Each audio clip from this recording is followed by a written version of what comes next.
Très bien, donc on a parlé d'un Français qui souhaite investir à l'île Maurice mais qui restera résident fiscal en France. Qu'en est-il maintenant pour une personne qui souhaite s'installer à l'île Maurice et du coup devenir résident fiscal et s'expatrier à l'île Maurice? L'expatriation, donc que ce soit à Maurice ou dans tout autre pays, il faut savoir qu'en France, on a l'exit tax, donc là, ça sera une question à se poser, est-ce qu'on est soumis à l'exit tax, on répond aux conditions de l'exit tax.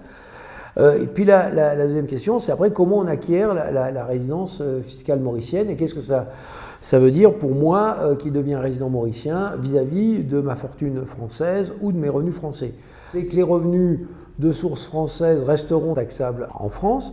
Bon, et c'est prévu aussi par la Convention franco-mauricienne. Je vise le cas, par exemple, des pensions publiques.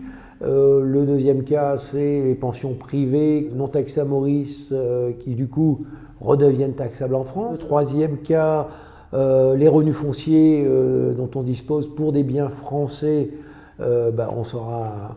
La simple fait, c'est qu'on devra souscrire une déclaration fiscale en tant que non-résident, adresser sa déclaration au service des impôts des particuliers des non-résidents et non plus à son centre des impôts traditionnel.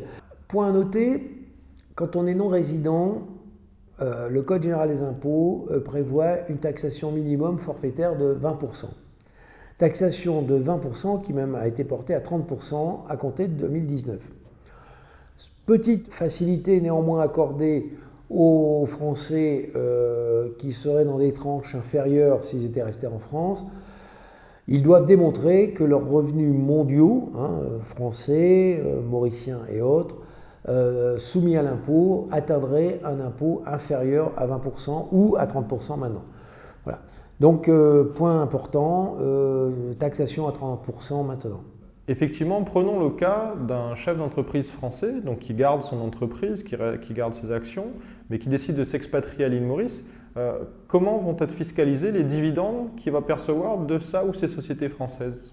Un étranger qui touche des dividendes de source française, donc d'une société soumise à l'impôt sur les sociétés par exemple, est soumis à une retenue à la source. Alors le taux va de 25 à 0 selon les conventions fiscales applicables. Au cas de Maurice, de la Convention franco-mauricienne, le taux était de 15%. Alors la France a prévu pour les retenues à la source de 15 de les ramener à 12,5. Donc 12,8 pardon, exactement, puisqu'avec la flat tax, c'est l'imposition minimale de 12,8. Donc un dividende reçu de France pour un résident mauricien sera taxable en France à 12,8%. Voilà. Là, en tant que non-résident, la contribution sociale et les prélèvements sociaux ne seront pas exigés sur ces dividendes.